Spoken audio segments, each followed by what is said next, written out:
ആരോപണങ്ങളുണ്ടായി ഇത്ര സമയമായിട്ടും താങ്കളെ നിശ്ചയിച്ചിട്ടില്ല. ഇതിൽ നിന്ന് എന്താണ് ചേച്ചി ജനങ്ങൾ മനസ്സിലാക്കേണ്ടത്? സിഎമ്മിന്റെ വിശ്വസ്തനായിരുന്നിട്ടും ഇങ്ങനെ ഒരു അടിയന്തര യോഗം വിളിച്ചു കൂട്ടുമ്പോൾ കാര്യങ്ങൾ രാജിയിലേക്ക് തന്നെയല്ലേ സാർ നീങ്ങുന്നത്? മന്ത്രിസഭാ വികസനത്തിൽ ആദ്യ പേര് താങ്കളുടേതായിരുന്നല്ലോ. ഈ ആരോപണത്തിന് പിന്നിൽ എന്തെങ്കിലും രാഷ്ട്രീയ ഗൂഢലക്ഷ്യങ്ങളുണ്ടോ? Sir please. Sir hello please ഒന്ന് മാറുവോ പ്ലീസ്. സർ സർ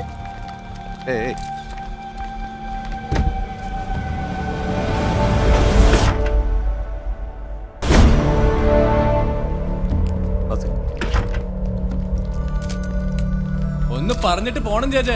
ഉടനെ രാജി ഉണ്ടാവോ? Sir please sir. എന്റെ കൈകൾ സംശുദ്ധമാണ്, ഞാനത് തെളിയിക്കും. ഹലോ മോനെ, നരിക്കുഴിയിൽ ദേവേട്ടനാണേ. നമ്മുടെ കൊച്ചേട്ടനൊരു നെഞ്ചുവേദന, മെഡിക്കൽ കോളേജിൽ കൊണ്ടുപോകണം. നീ പെട്ടെന്ന് വാ. അയ്യോ ദേവേട്ടാ, ഞാൻ അതിലും അത്യാവശ്യമായിട്ടുള്ള ഒരു ഓട്ടത്തിലാണല്ലോ. എത്താൻ പറ്റുമെന്ന് തോന്നുന്നില്ല. എന്നെ വിളിക്കേ.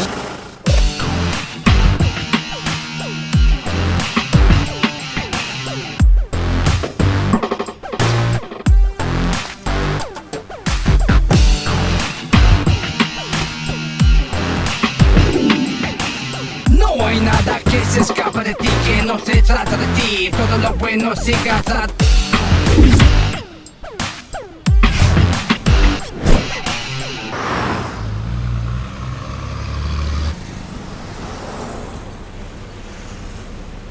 ഇതുപോലത്തെ ഒരു ചൂട് മുമ്പ് ഒരിക്കലും ഉണ്ടായിട്ടില്ല അല്ലേ? എല്ലാ ചൂടുകാലത്തും നമ്മൾ ഇങ്ങനെയല്ല പറയാറ്.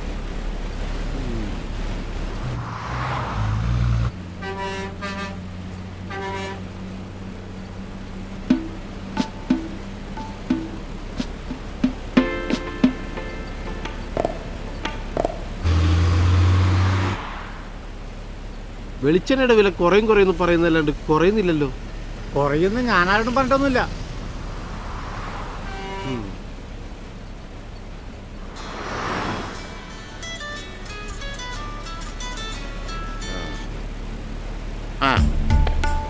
എന്താടി? ഞാൻ വക്കീലിൻ്റെ അടുത്ത് പോയിട്ടേ വീട്ടിലേക്ക് വരുള്ളൂ.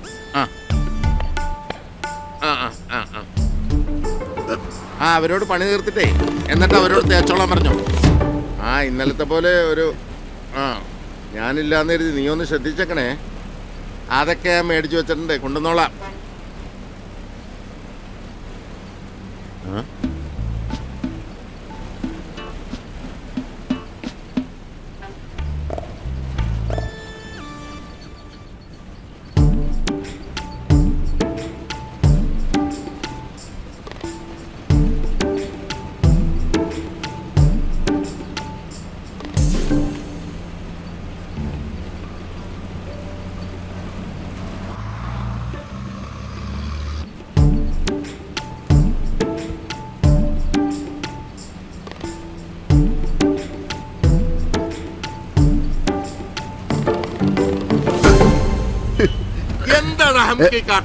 നിനക്കൊന്ന് അമ്മയും പെങ്ങന്മാരുമില്ലടാ ബെടക്കെ. എന്താ എന്റെ അടുത്തിരുന്ന് ഈ മാന്യൻ എഴുന്നേറ്റ് പോയി അവരുടെ അടുത്ത് ഇരുന്നപ്പോഴേ എനിക്ക് സംശയം തോന്നിയതാ. എന്നിട്ട് എന്താ ഉണ്ടായത്?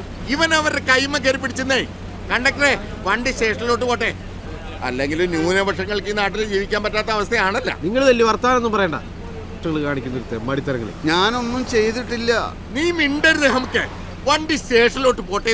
എന്നാ പിന്നെ അത് തന്നെയാ നല്ലത്. സത്യം പോലീസുകാർ കണ്ടുപിടിക്കട്ടെ.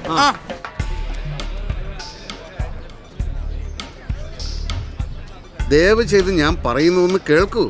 ഞാൻ കാലത്ത് 8 മണിക്ക് മുട്ടറ ബസ് സ്റ്റോപ്പിൽ ബസ് കാത്തു നിൽക്കുകയായിരുന്നു. അപ്പോഴാണ് ഈ സ്ത്രീ അങ്ങോട്ട് വന്നത്. എനിക്ക് പോകേണ്ട ബസ് വന്നപ്പോൾ ഞാനതിൽ കയറിയില്ല.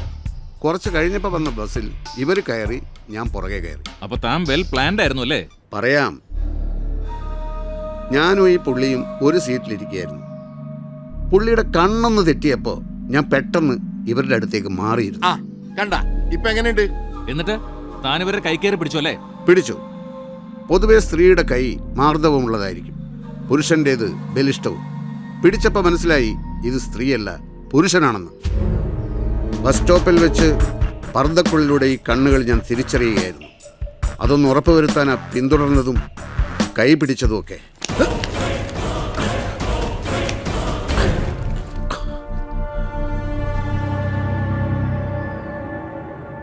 പത്മിനി വധക്കേസിലെ പ്രതി തീരെ ദയയില്ലാത്ത ദയാനന്ദൻ കോടതിയിലേക്ക് കൊണ്ടുപോകുന്ന വഴി പോലീസിനെ വെട്ടിച്ച് കടന്നു കളഞ്ഞവൻ. ദലാലിനെ വിടല്ലേ? പിടിച്ചോ, കൊണ്ടുപോ, ആദ്യ കൊണ്ടുപോ.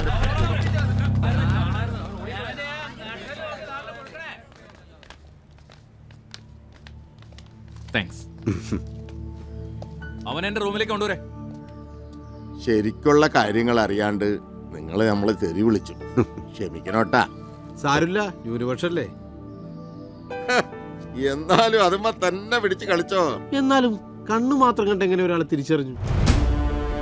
നമ്മൾ നമ്മുടെ കണ്ണും കാതും ജാഗ്രതയോടെ എപ്പോഴും തുറന്നു പിടിച്ചാൽ മതി സുഹൃത്തെ. എല്ലാം കാണും, എല്ലാം അറിയും.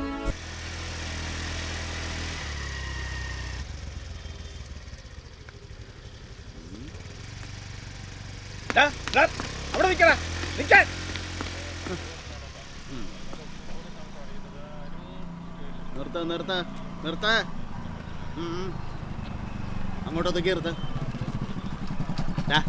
ആ ബുക്കും പേപ്പറും എടുത്ത് സീറ്റ് എടുത്തേക്കല്ലേ.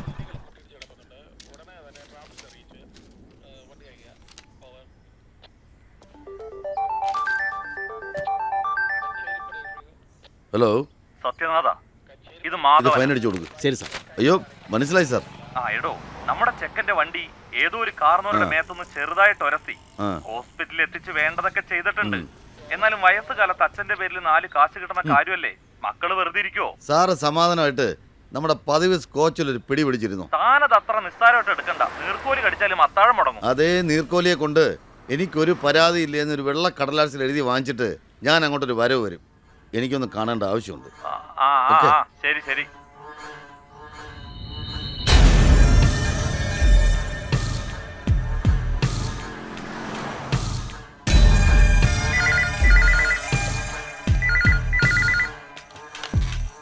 ഹലോ, ശരി സാർ. Okay sir. ഓക്കെ. ഇല്ല, സുബ്രൻ സാർ എത്തിയിട്ടില്ല സാർ. മനസ്സിലായി സാർ. ഇത് ഇറങ്ങായി. ഓക്കെ. ഇടി കൊണ്ട കാർന്നവരുടെ വെടി തീർന്നിട്ടുണ്ടാവും. ഇതൊക്കെ നമുക്ക് അറിഞ്ഞൂടെ? ഗോപിയെ, ജാലി വന്നിട്ടുണ്ട്. ചിക്കിലി കാണിച്ച് വളഞ്ഞു പിടിച്ചാ ചത്തവനെ എഴുന്നേപ്പിച്ച് നിർത്തിത്തരാമെന്ന് കേറി അങ്ങേക്കും. തിന്നോട്ടെ, വയറ് നിറച്ച് തിന്നോട്ടെ. എന്നാ ആ ഇല വടിച്ച് കുറച്ച് ഈ ചെറിയിലോട്ടൊന്ന് തേച്ച് തരാ. അത് ചെയ്യില്ല. വാ പോവാം.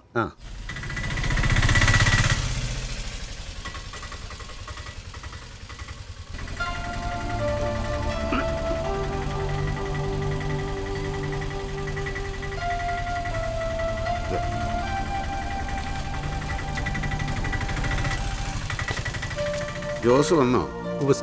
ഗോപിതം കലമേളയ്ക്ക് പേര് കൊടുക്കുന്നൊന്നുമില്ലേ? ഞാനില്ല സാർ.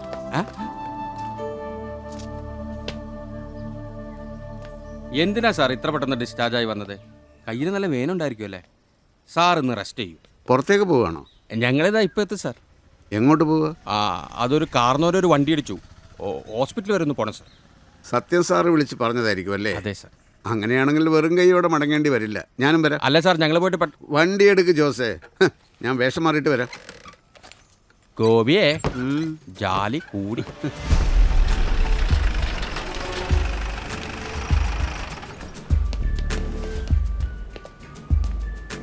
ഒമ്പത് അവിടെ സാർ.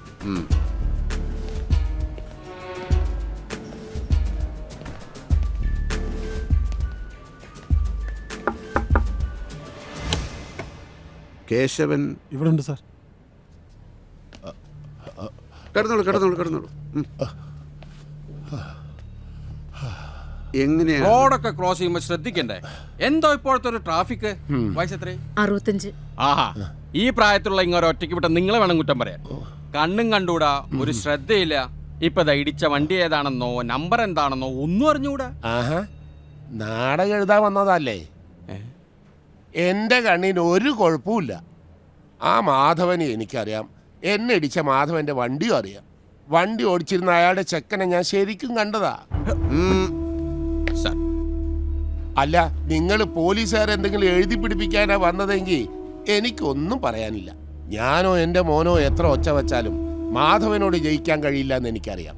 പക്ഷേ എന്നെ കൊണ്ടാവുന്നത് അത് ഞാൻ ചെയ്യും. കേശവ കേസിന്റെ ഒക്കെ പുറകെ അയാൾ പറയട്ടെന്ന്. ഇടിപ്പിച്ചത് തന്നെയാ സാറേ, എനിക്ക് ഉറപ്പുണ്ട്.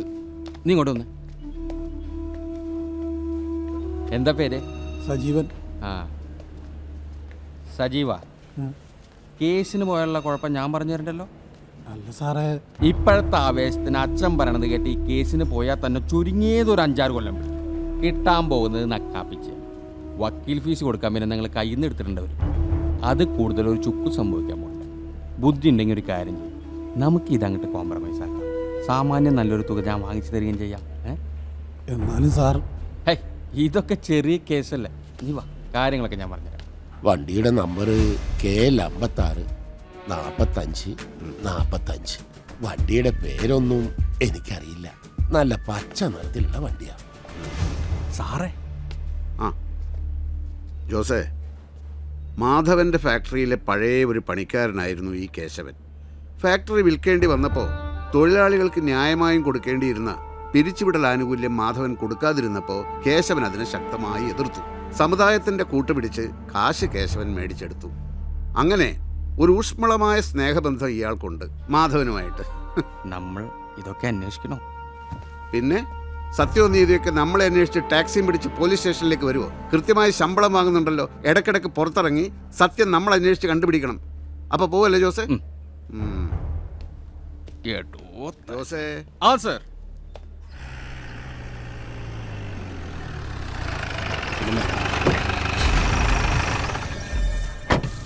പിടി. വരണണ്ടേ, വെറുതെ എന്നെ കൂടി കൊലക്കി കൊടുത്തില്ലേ? ഞാൻ എത്ര തവണ പറഞ്ഞതാ, വെറുതെ അല്ല മണൽ മാഫിയക്കാർ കൈ ഇങ്ങനെയാക്കിയത്. ഞാനിത് ആരോടെ പറയണത്? ഈ സ്വഭാവമൊക്കെ മാറണമെങ്കിൽ അങ്ങ് തെക്കോട്ട് എടുക്കേണ്ടി വരും.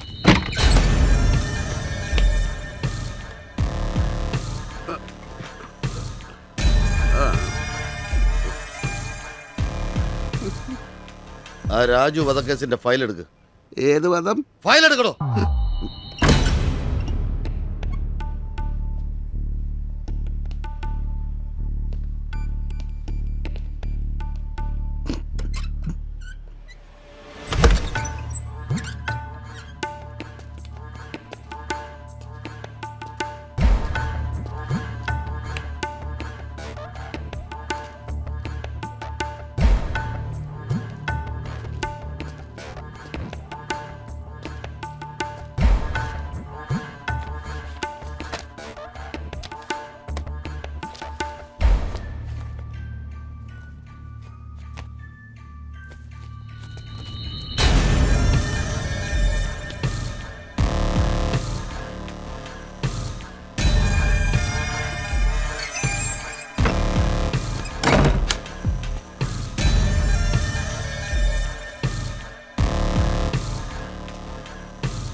ഇതാ ഫയല്.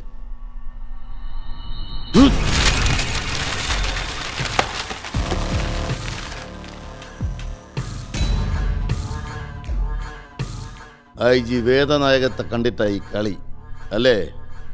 രണ്ടും കൂടി എന്നെ അങ്ങ് ഉണ്ടാക്കൂ. സുബ്ര, ഇത് ലാസ്റ്റ് വാണിങ്ങ. ഇനി കളിച്ച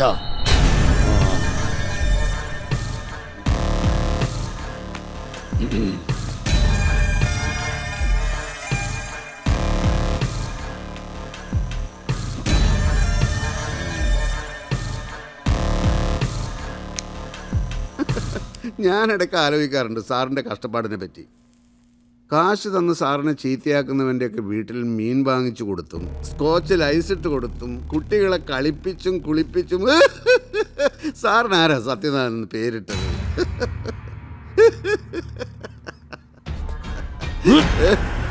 നിന്റെ ഒടുക്കത്തെ ചിരി നിർത്തിക്കോ സുബ്ര. നീ കളിച്ച എത്ര ദിവസം കൂടി കളിക്കുമെന്നറിയോ?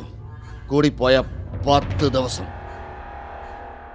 അതിനുള്ളതൊക്കെ ഞാൻ ഒരുക്കി വച്ചിട്ടുണ്ട്. എൻ്റെ ഒടിഞ്ഞ് സ്റ്റീലിട്ട് സാല്യൂട്ട് അടിക്കാൻ പറ്റാത്ത ഈ കൈ ഉണ്ടല്ലോ, അത് ഒരു അനുഗ്രഹമായിട്ട് എനിക്കിപ്പോൾ തോന്നുന്നു. സാറിനെ പോലുള്ളവരെ സാല്യൂട്ട് അടിക്കാതിരിക്കാൻ ഒരു കാരണം കിട്ടിയല്ലോ.